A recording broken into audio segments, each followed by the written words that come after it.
Hi, everybody. My name is Carrie Holmes. I'm the Executive Director of the Center for Access to QDROs. Before that, I was the Pro Bono Manager and Staff Attorney at the Harriet Buhai Center for Family Law, as well as the Pro Bono Manager at San Diego Volunteer Lawyer Program. Before both of those, I was in private practice family law in Beverly Hills and Century City. I am really excited to be presenting today with Harriet and Lisa. Thanks to LAAC for hosting.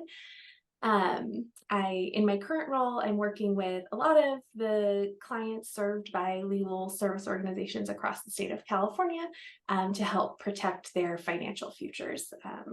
But I've litigated my fair share of renewals, so I'm really excited to talk about that today. The fun fact about me is that I'm on a dragon boat team for women in the LGBTQ community that's called Lesbianist. We are perfectly adequate at, at our sport, and we have a great time as a rec league.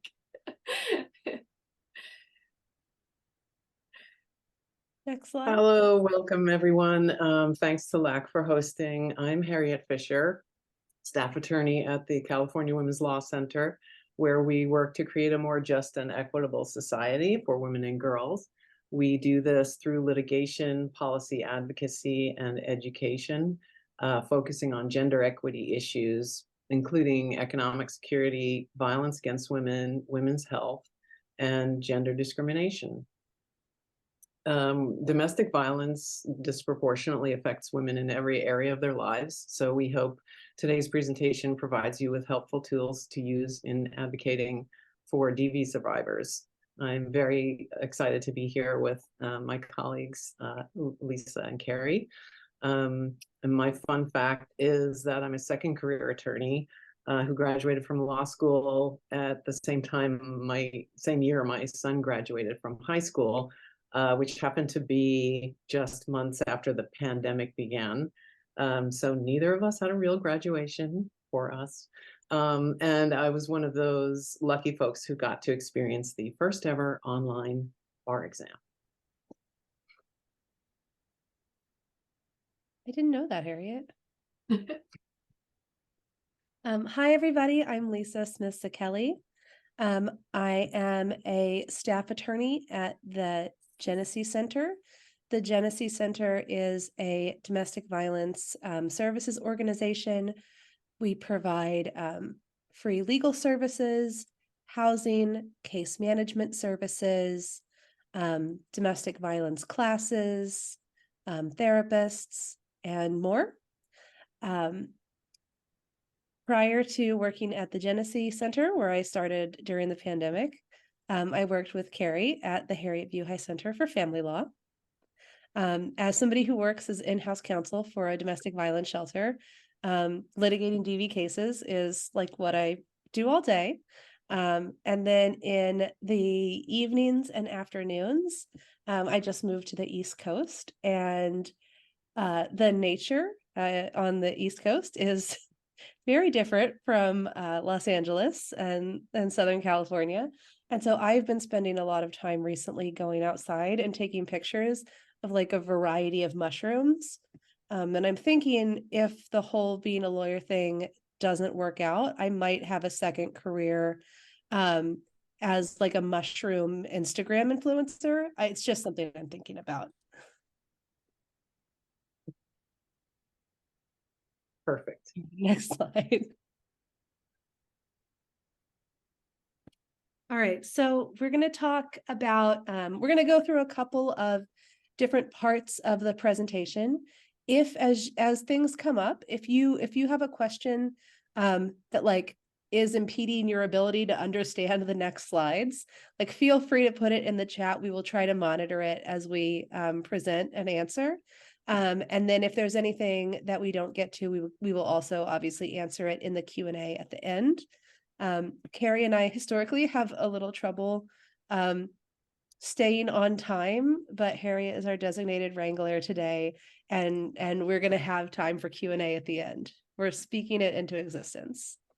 Okay, so we're going to talk about the legal standards, meaning the things that you have to prove in order to get a DVRO renewed, and then things that you are not required to prove, which is probably equally as important.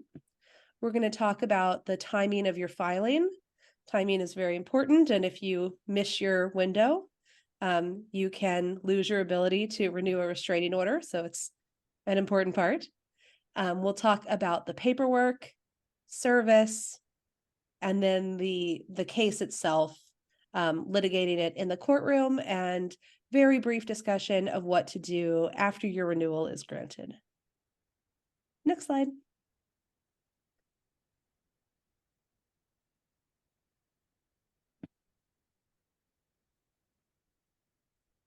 Perfect. Carrie, taking over? Yeah. So when we're talking about renewing restraining orders, the Domestic Violence Prevention Act is governed by California Family Code Section 6200. It's not a super long code section, and before you start representing clients in DV work, it'd be good to review its provisions. And the key statute for renewals is Family Code Section 6345, and a fair amount of case law, which we're also going to cover. But Family Code Section 6345A says protective orders may be renewed upon the request of a party. So that's important. Somebody has to request it. It doesn't happen automatically, either for 5 or more years or permanently at the discretion of the court, without a showing of further abuse since the issuance of the original order. Next slide. And I think this one's you, Lisa. Yes, I think that's right. Okay, so there's a number of restraining orders that can be renewed and a small number that cannot. So any restraining order after hearing that comes out of the family court, so that's the restraining order that's on the DV 130 form, that can obviously be renewed in family court. There has been in the past some questions about whether or not restraining orders that have been issued as part of a juvenile court case, or also referred to as dependency court or children's court. But in any case, whatever you're calling it, restraining orders that come out of dependency court can be renewed in the family court. Because once a dependency court case ends, they terminate jurisdiction, so you can't go back to them for the renewal, so you have to have somewhere else to go.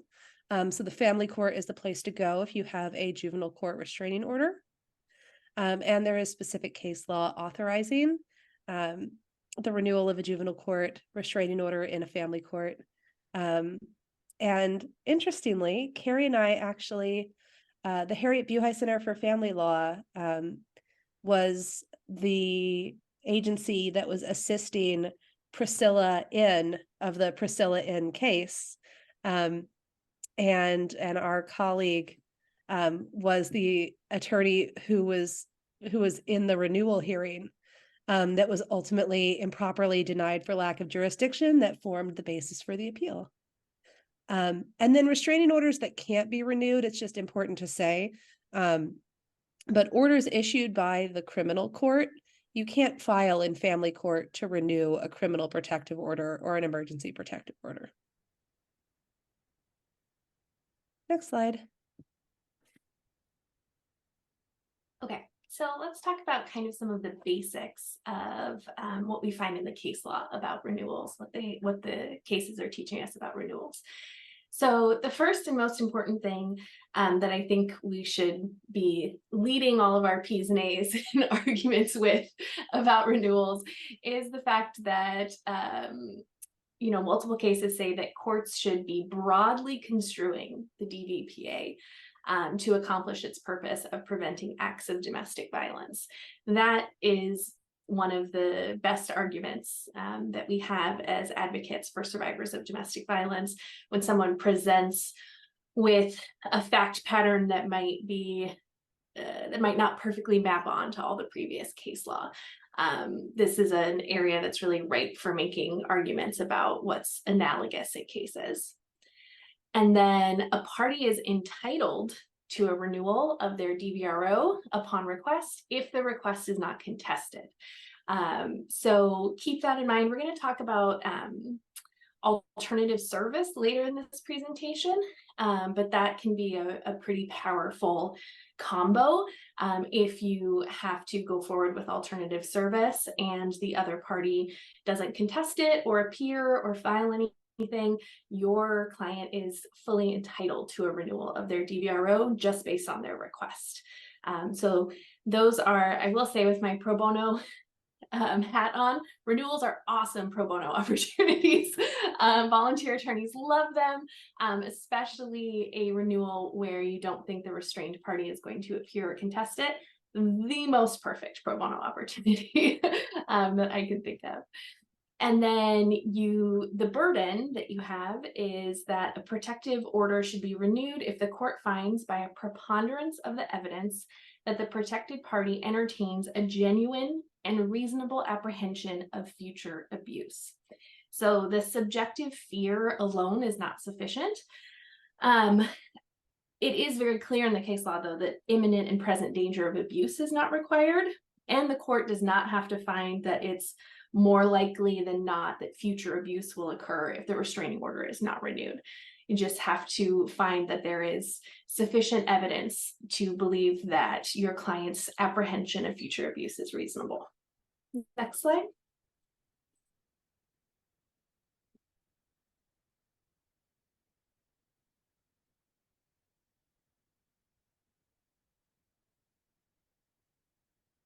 All right, so talking about how you can meet your burden of proof, what instructions do we have from case law about the types of evidence we should be looking for, interviewing our clients about, putting in our declarations, and mentioning in our points and authorities. So using the evidence and finding on which the initial order was based is a totally legitimate and reasonable ground for having the restraining order renewed. I would really recommend reading the entire Ritchie case. It really does a wonderful job of explaining the standard, and it goes through certain standards that the court specifically rejects, which can be really helpful if you think your bench officer is going to kind of be looking for reasons not to grant the renewal. Like, for example, in Ritchie, they very specifically reject like an imminent and present danger standard, which is used in another state. So that's really helpful if you think that your bench officer is going to kind of be looking for reasons not to. The trial court should not be permitting the restrained party to challenge the sufficiency of the evidence or the basis for the initial order. So the restrained party shouldn't get a lot of airtime on the concept that this restraining order should never have been issued in the first place because blah, blah, blah, blah, blah, therefore it should not be renewed. No, that's not going to fly. So we also want to, if there's any evidence of any violations of a restraining order, even if they are non-violent, we want to make sure that those are included in a declaration or in your client's testimony. In particular, in De La Luz Perez versus Torres Hernandez, there was a really significant history of physical and sexual abuse.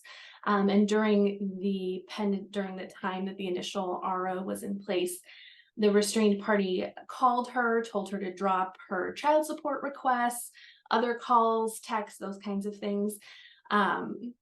And so those are obviously intentional violations of the restraining order, which were part of the basis that the court used to affirm the renewal.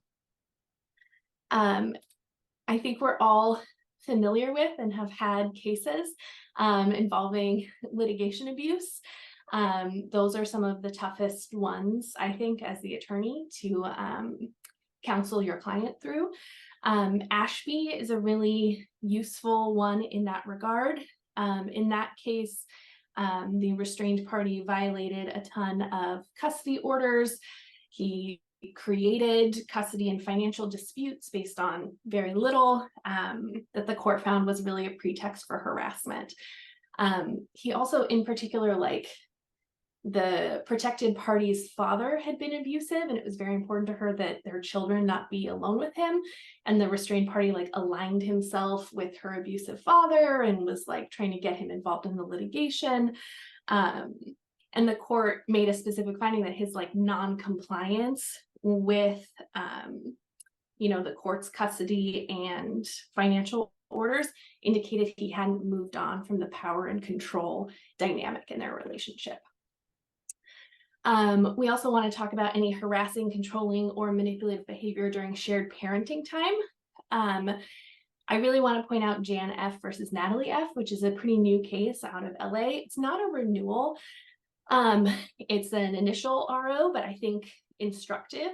The restrained party in that case contacted the police and asked for welfare checks on the protected party over and over and over again when it was her custody time with the children. And the appellate court, the trial court denied the request for a restraining order and wouldn't allow presentation of testimony on it. And the appellate court rejected that, overruled it. I also want to shout out, many of these cases are done by Family Violence Appellate Project. We love them, they're amazing. So thanks to FVAP for all their hard work on these. And then if there were other orders made in the initial restraining order, right, like batterer's intervention, whatever conditions the court placed on the restrained party, if they failed to do those things, that can be a really important point to bring up to the court as well. Next slide.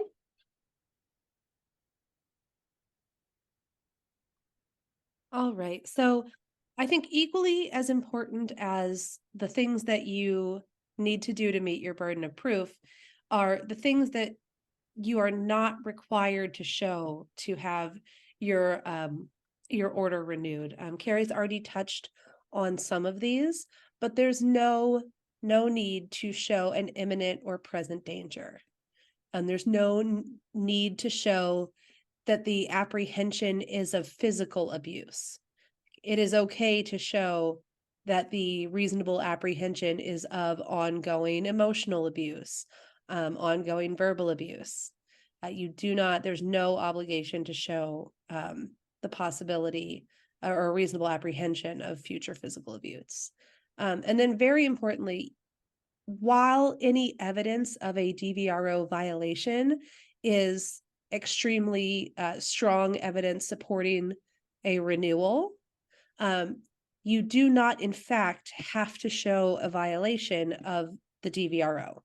And that makes a lot of sense when you think about it, because to hold to the contrary would essentially be saying, if a court issues an order and then that order works, then that's a good reason to stop the order, right? And that does not make sense, right? So the fact that an order has been working is a good reason to keep the order in place. And that's often language that I like to use when I'm, drafting declarations with my clients. In cases where there have been no violations, I think it can be very helpful to include a section on like what my life is like now while I am protected by the restraining order.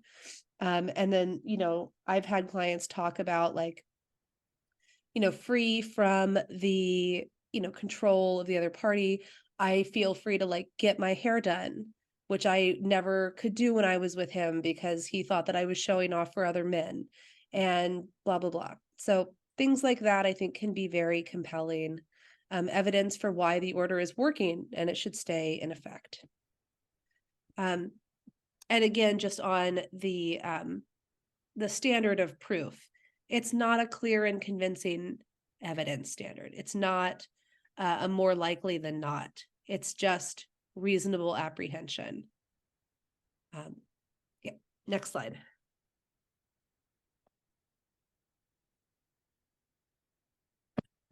There are also reasons that a court can properly deny a request for a DVRO renewal.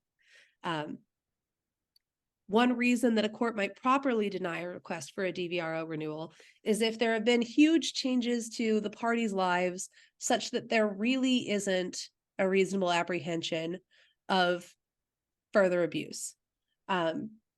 So perhaps the opposing party moves to Pennsylvania and lives, you know, a kind of pseudo Amish lifestyle with no phone, right? Then maybe there's no concern that this person is going to present any kind of future threat. The court is also able to consider any burden that an ongoing protective order would impose upon a restrained party. But the court cannot, they're specifically prohibited from considering burdens on the restrained party if there is a reasonable apprehension of future physical abuse, right? So future physical abuse, a reasonable apprehension of future physical abuse is not required to get a DVRO renewal. But if there is a reasonable apprehension of future physical abuse, then the court can't consider any burden that the protective order would put on the restrained party. But it is important to know that there are burdens that a restraining order imposes. You know, people lose their right to have access to firearms. There's certain jobs that they may not be able to do if that's what their career was in prior to the issuance of a restraining order. It might affect their ability to support their family. So there are, in fact, kind of legitimate burdens that the court can consider, and it is probably worth talking about those with your client and preparing to address any of those if the court has questions or concerns about it. I've certainly had cases where the court has had some concerns about maybe the issuance of the protective order was appropriate, but now it's been a couple of years and there is some difficulty in this person, you know, obtaining employment. And so you want to just be prepared to talk about it. And then there is just important to know that the Family Code Section 3044 presumption, also known as the domestic violence presumption. And that's not the topic of today's presentation, but just very briefly, Family Code Section 3044, I assume a lot of us know already, but if you don't, as a brief refresher, it's that it's presumed to be detrimental to the best interest of a child for a person who has been found to have committed domestic violence, and a restraining order is an automatic finding that someone has committed domestic violence.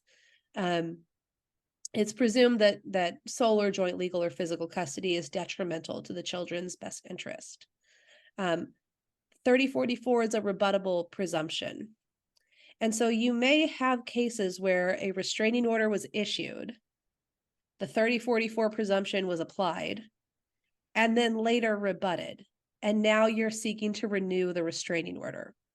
The fact that a domestic violence perpetrator successfully rebutted the 3044 presumption for custody does not mean that your client doesn't have a genuine apprehension of future abuse sufficient to warrant an extension of the restraining order, right? So those are just two separate inquiries, right? And the statutes have two different purposes, right? One is about the best interest of the children. The other is about protecting somebody who's been a victim. And so there could be circumstances where somebody rebuts the 3044 presumption, but the other parent is still genuinely and reasonably afraid such that a renewal is appropriate.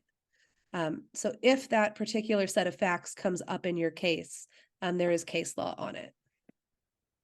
And then I just wanted to flag one more thing, which is not in the slides, but it came up in my most recent renewal, which is you can renew a restraining order even if the underlying restraining order is being appealed, right? The pending appeal of the underlying protective order does not strip the trial court of jurisdiction to renew that order.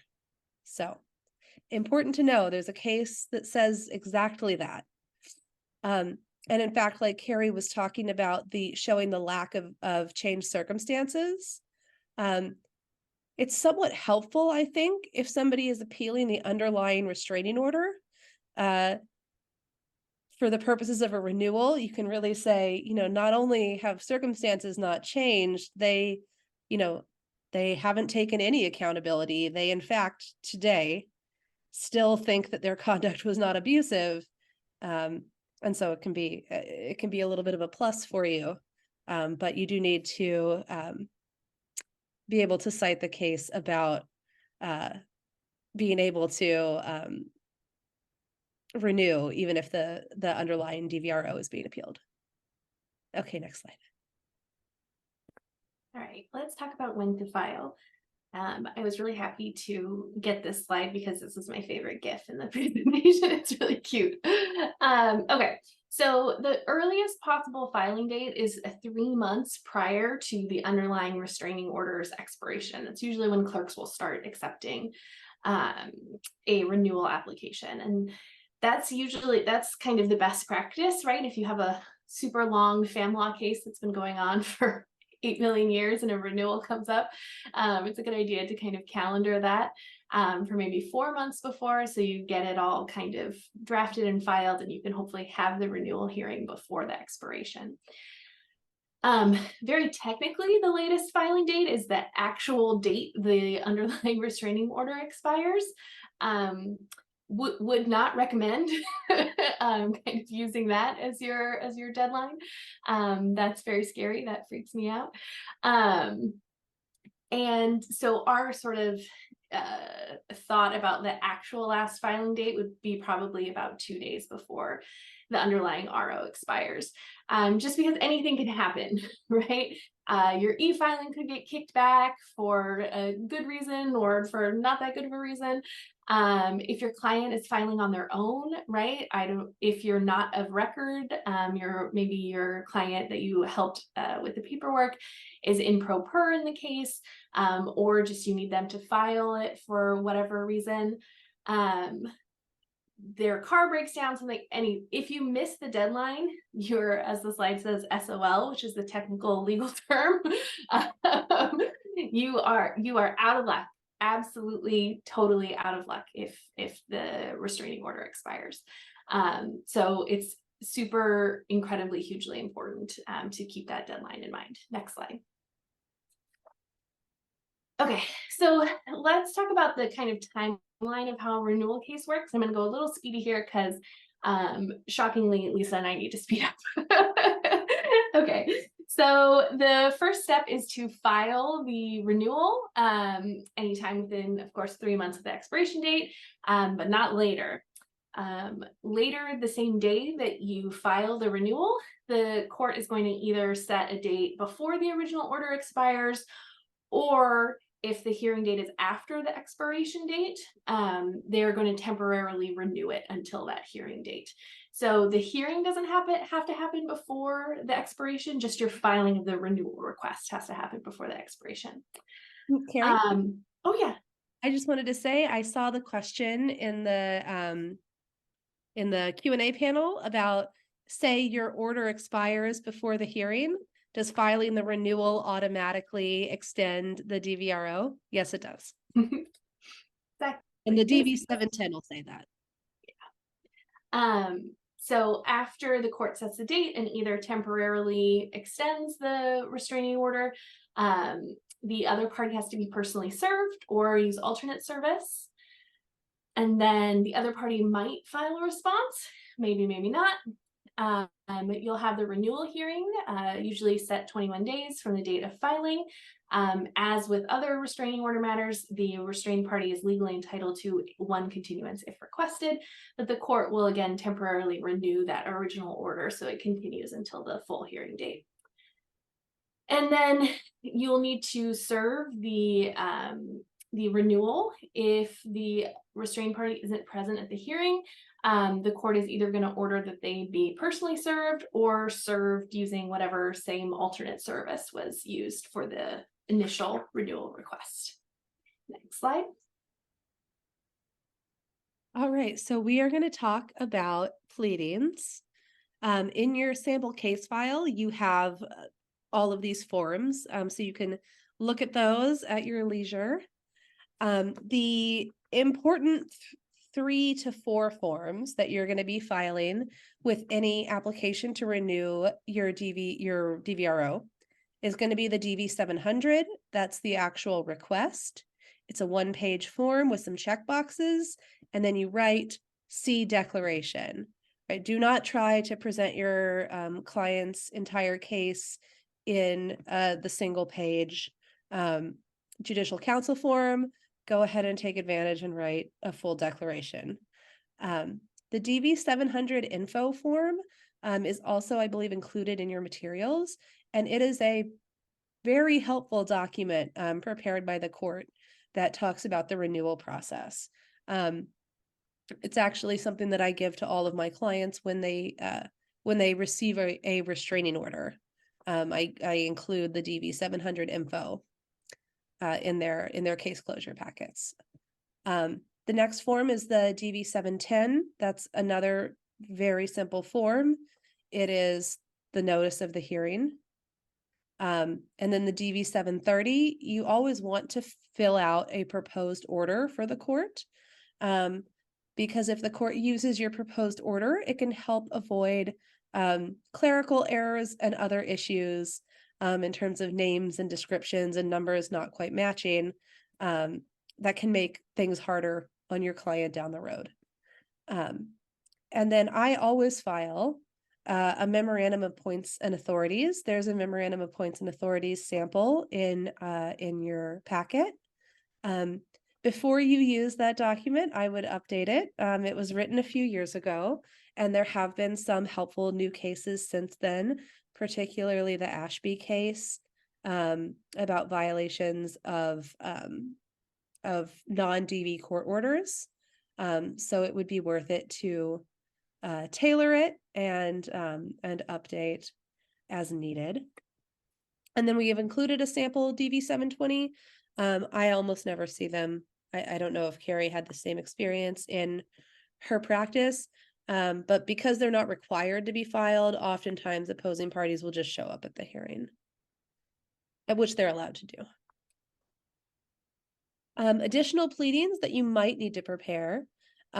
This would be for in cases where really you're not going to need to do this unless it's a contested case and the other side has some good arguments as to why the restraining order shouldn't be renewed. That's when you might need to do a witness list. You can use the judicial counsel form. You can obviously attach exhibits to your supporting declaration, and you should. But sometimes things happen after the service of the renewal paperwork that might require, an exhibit list and additional exhibits. And then something that I've used fairly effectively in the past, I guess, is the request for judicial notice. So if you have a case where some of the family violence appellate project's incredible work, they've helped get a case published that is directly on point to one of your issues, it is worth it to ask the court to take judicial notice of that particular case. There's cases that you would really not need to do that, right? Say Ritchie. It's fair to say at this point, judicial officers probably are familiar with the Ritchie case. It's called like the Ritchie standard. So I'm guessing that one maybe would not be worth your time. But in terms of, like I was talking about the, you can renew a DVRO when the underlying protective order is subject to an appeal. There's a case on point, do a request for judicial notice, and there you go. You can also do requests for judicial notice for records of other courts. So if the opposing party was like criminally convicted of violating the restraining order, rather than introducing that as an exhibit, you can just ask the court to take judicial notice of his criminal conviction of the violation.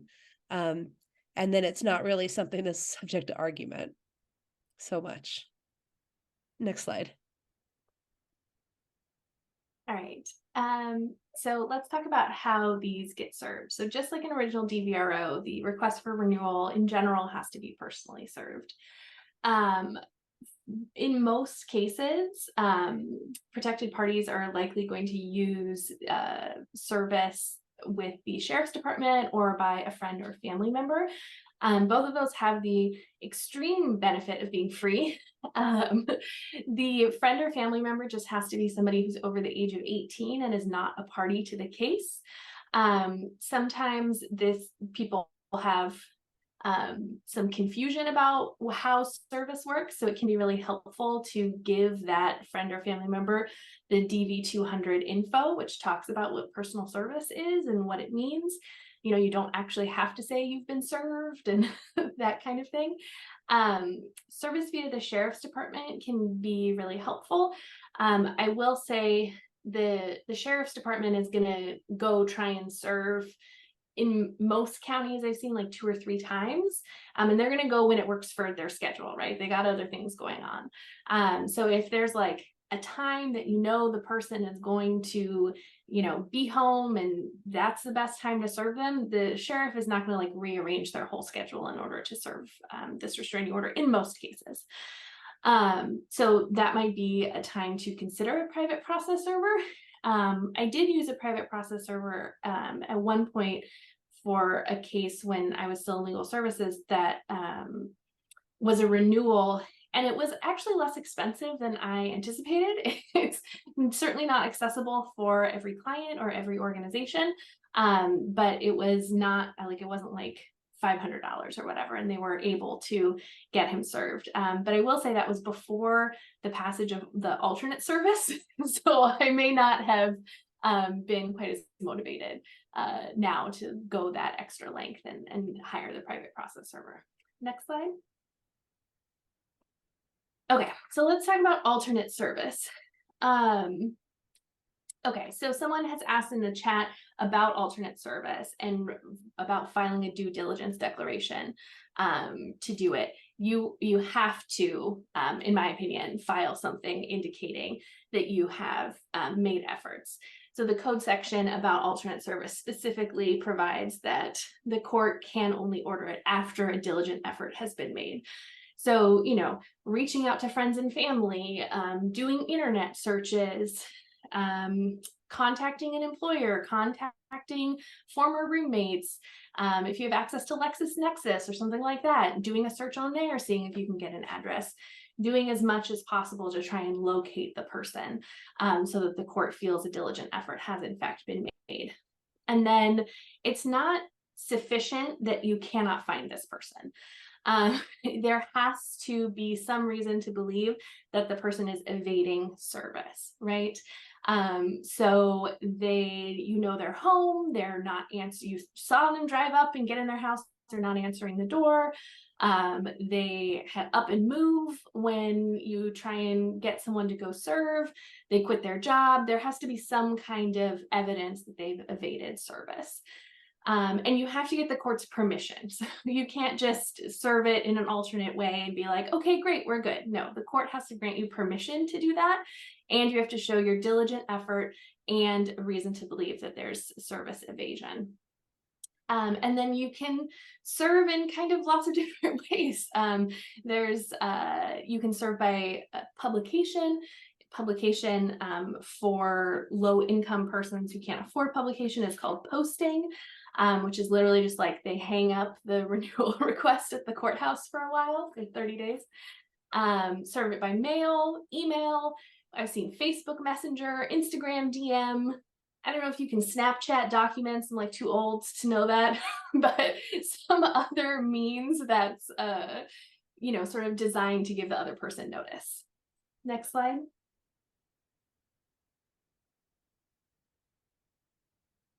All right, so we're going to talk about these kind of super briefly because, in fact, a lot of this information was covered in our initial presentation. So for and the video link for that presentation is attached later. So we are not going to spend a ton of time on this. But before you start your paperwork, you should meet with your client. It's important to remember trauma-informed interviewing techniques. A lot of those can be found in our initial presentation. as well as, it's helpful, I think, to explain the legal standards the best that you can, to give the client, reassurance and also expectation management. Let's move along. When you enter into the case, anytime you're representing a client in court, you should have a written agreement between, this isn't a professional responsibility course, but there should be some kind of written agreement outlining the scope of your representation that's just between you and the client, not just the notice of limited scope or substitution of attorney. We can go to the next one. All right. So, Gary. sorry, Lisa. I was just ready to power through them. So very important to remember, despite anything else you may have heard, the evidence code does apply in family court cases. We can be a little bit loose with it sometimes, but it does in fact apply. To prepare your evidence actually for the hearing. If you're going to go in person, and we'll talk a little bit about remote versus in-person appearances later, but if you're going to be there in person, you need 4 copies of all your exhibits, including any exhibit you plan to use for impeachment. You want to make sure that you've marked those, and check your local rules. Anyone that I have supervised in a family law program knows I'm always talking about the local rules. The local rules might have rules about, the petitioner uses letters, the respondent uses numbers, whatever, or the court may have made an order about it, but you want to make sure that it's marked already. And then the other good kind of tip is that if your exhibit is multiple pages, you want to paginate it internally. So like petitioner's exhibit 1, page 1, exhibit 1, page 2, so that if you're referring to a specific place, then everybody knows what you're talking about. You want to make a plan, and I call it like an evidence plan. How are you going to get your evidence admitted? Are there objections that you can foresee the other side making, assuming they're represented? Or if they're unrepresented, they can still make very good objections, and make a plan for how you're going to address those and try and overcome those. And then if you have a phone call or a recording or something else, it is required that you submit a transcript of that as well. Next slide.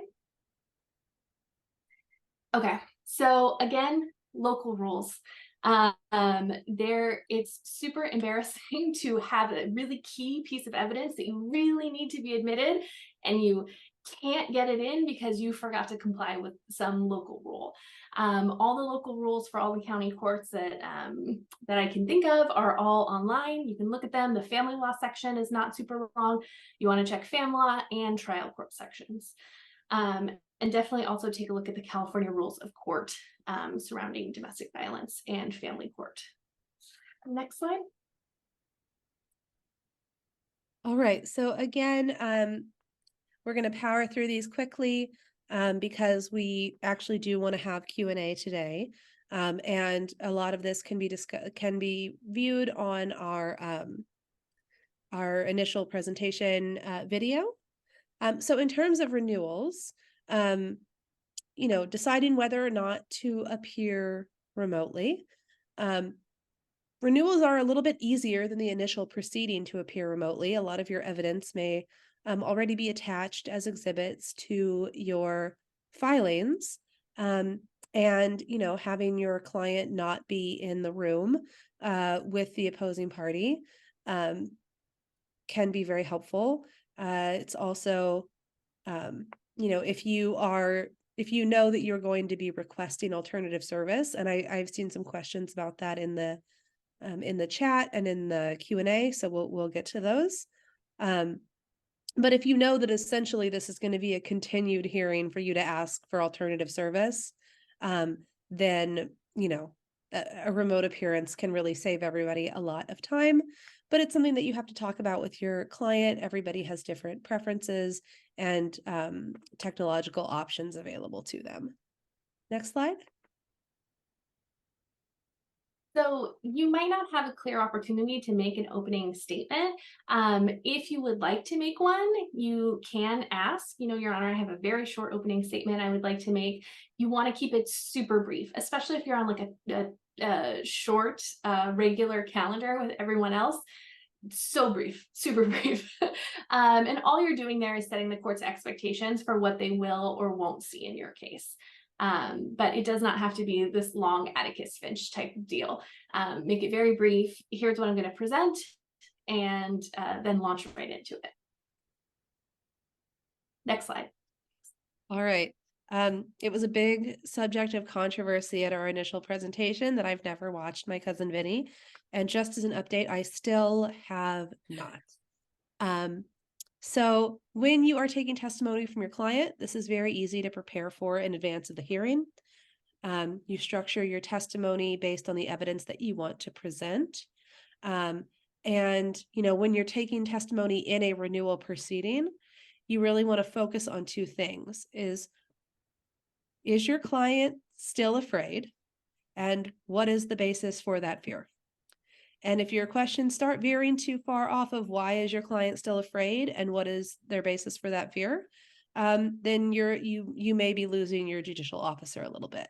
So I think it's, stay focused on the applicable legal standards and what you don't want to have happen and what I have seen happen in cases where renewals are ultimately denied are when the testimony from your client becomes kind of a list of complaints about co-parenting, which doesn't really necessarily always go to a genuine and reasonable apprehension of future abuse.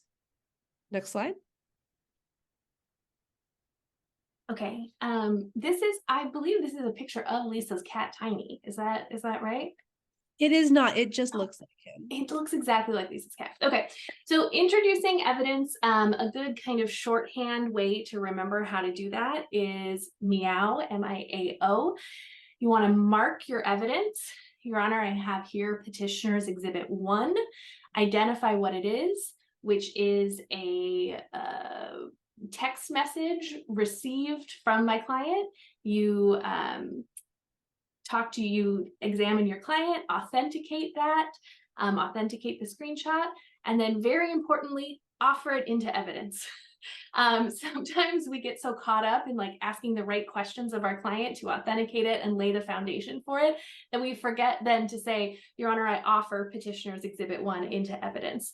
If you don't make the offer and the court doesn't say that is admitted, it's not admitted. It's not part of the record.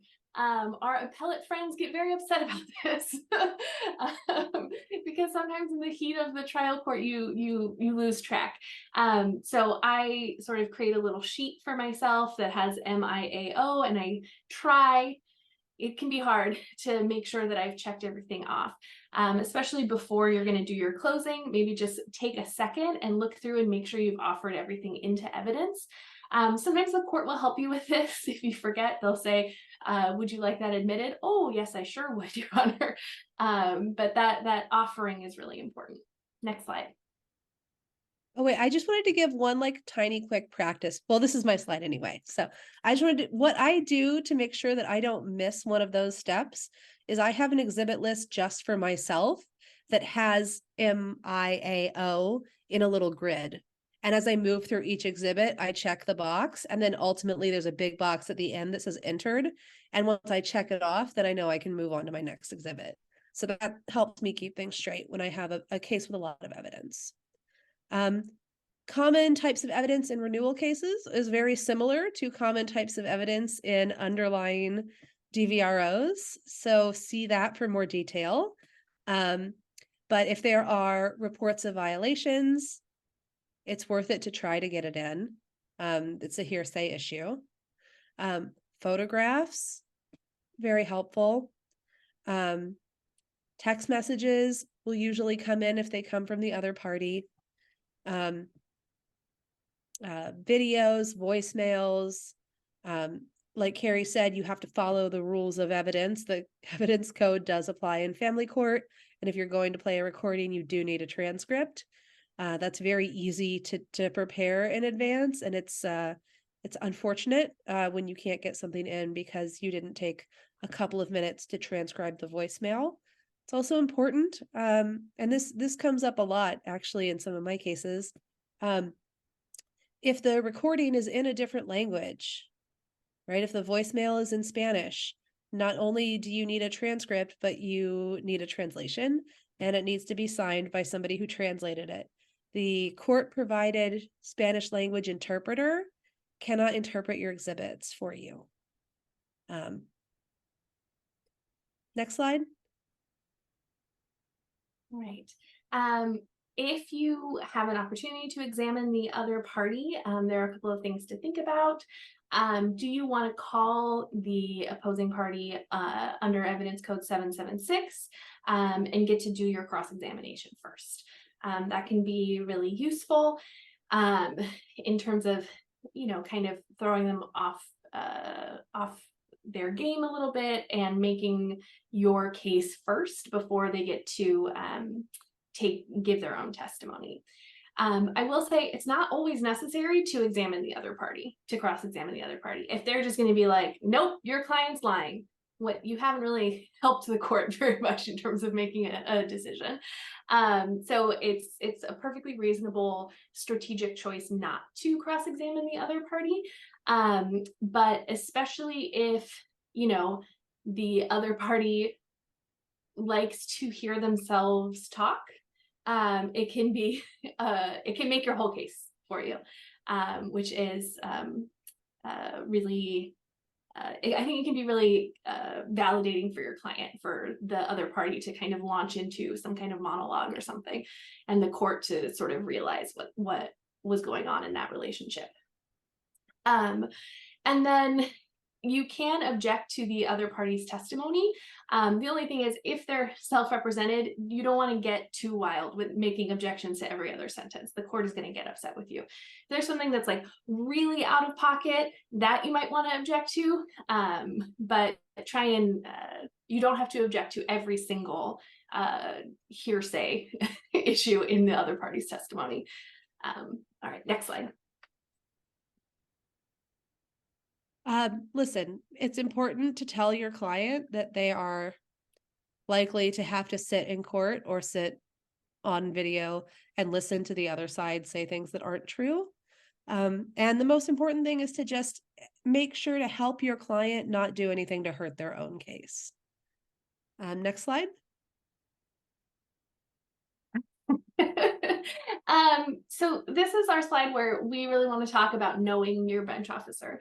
A lot of bench officers across the state of California get placed into family law as a first assignment with zero experience or practice in family law, right? They don't know. They have not read Ritchie, maybe. So you really want to know who your judge is. Were they a family law practitioner who was a certified family law specialist, who you can kind of assume a body of knowledge? Or were they like in-house counsel for a sports team and now they're on the bench and they've never met somebody who's a survivor of domestic violence before? Though the way you present your case might change depending on who your bench officer is. So it's super important to do that research and know that going into it. Next slide. All right, so when you are, once your renewal has been granted, which we hope it will be, once you are done with that, it's important to get a copy of the minute order. You will hopefully be walking out of the courtroom with a DV 730. You can improve your chances of doing that by preparing a DV 730 in advance. It's important to review the documents carefully and make sure that they are consistent. I have left the courtroom and realized that the DV 730 that the clerk presented the judge was the DV 730 for the case before us. So it included all of the orders that we got and a description of a completely different human being. So check your paperwork before you leave, because once you leave the courthouse, getting updated paperwork requires a bunch of filing, and that's not ideal. All right. Last couple of things before you're closing out a renewal matter. Super important to debrief and safety plan with your client so they understand what are the orders in the renewal, what got continued, and how are they going to stay safe. You know, renewing the restraining order can be an opportunity for the restrained party to kind of get in their feelings about the existence of the restraining order again. So your client's safety may be at a higher risk immediately subsequent to a renewal than maybe it was in year 4 of the restraining order. If your client's restraining order was renewed for an additional 5 years rather than permanently, you want to make sure that you give them information about how to renew it again, right? There's no the client, if it's renewed for 5 years, they can ask again for it to be renewed. It's not a one-shot kind of thing. Lisa does the super brilliant thing that I think is great, which is when she sends her closing letter to her client, she includes the DV700 info, which I think is brilliant. And then you also want to file your substitution of attorney. The worst thing in the world is to get notice of a hearing because you're still subbed into a case that you haven't worked on in 3 years and you don't know where the client is and you have no idea what's going on. So make sure you file your sub out and get yourself off that case. Only practice tip there is to confirm that the address and information you're putting for your client on the sub out is information that's okay for the other party to have because they will be in pro per going forward. Next slide. Okay, so you guys will have the resources listed here. So I think I want to jump right into questions and answers. We had 1 or 2 questions about vacating or modifying a restraining order and then modifying a restraining order at the renewal hearing. So the renewal hearing is to extend or end the restraining order. It's not to modify the terms. However, courts also have kind of like, if there are minor children, for example, courts have the discretion to make orders that are in the best interest of the child. But realistically, you know, if you are the person who wants to have the terms of custody changed and the source for the custody orders is the DVRO, you should be filing a request for order in the DV case, rather than trying to use the renewal as a way to modify the custody orders. I would say that's best practice. I think the courts have latitude to make some changes. For example, I'm asking in a renewal I have coming up in a week or 2, the child had a legal name change since the protective order was issued. So we're going to try to get the new order to match the child's current legal name. So the court can do things like that. I hope. We'll see. But really, if you need to modify the terms of a DVRO, you need to be filing a request for order, not using the renewal process. In terms of, can we do a session on how to vacate or modify an RO? I mean, maybe. We'll let you know. Stay signed up to all the listservs. Yeah, Carrie, I don't know if you have anything else on that. No, I don't. I just wanted to make sure you saw the first one, which is what if the respondent moved out of state or another country? Or another county, excuse me. Is this as to service? Yes. For the time it would be, right? 340 Yeah. is service time. Yeah. Yeah, I mean, so if they've moved out of state or to another county, you do all the same steps, right? It's just like, say they moved to Ventura County, then you have to forward the papers to the Ventura County Sheriff's Department and then have them try to serve. Same with another state. Other states can usually other counties in California will have the same policy about, you know, there's a fee waiver, the DV filings have no fees, we'll try to serve without charging you. If you send your restraining order renewal paperwork to Texas, I can almost guarantee you that they will be charging you. So different states have different policies of whether or not restraining order related matters are served for free or at a cost. If you want to modify custody order, DISO case opened, can we do the RFO modify custody and DISO or file RFO? Yes. So once a DISO case is filed, really everything is ultimately going to be related, consolidated, and transferred into that matter. There's rules about that, where if there is a DV case and a DISO, then they need to be related. They need to be heard by the same judge, and the DISO needs to be designated as the lead case. So say you file an RFO in the DV case, once your judicial officer in the DV case sees the DISO, they're going to relate transfer you right out of their courtroom and send you to the other judicial officer anyway. So you file your stuff in the DISO, and then in the DISO, if the court hasn't already done it on its own motion, which it may have, you just include in the other orders requested, request to relate, consolidate, and transfer DVRO into DISO. All right, we have to wrap it up. Thank you all so much for joining us. What about international service? Do you have answer that in like 4 seconds? Can I answer international service in 4 seconds? Well, there's something called the Hague Convention on Service. And it's very complicated. So you're going to have to look at whether the country where the other party moved to now is a signatory on the convention. And then if they are, follow the rules of the Hague Convention. That could be a whole other hour-long training. I'm pretty sure that there are some Hague Convention trainings. But I think the short answer is the rules of international service in cases generally also apply to DV cases. Yes. Yeah.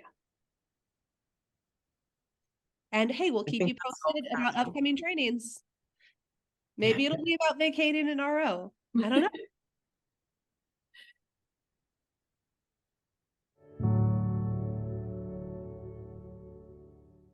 Thank you for joining us for today's webinar.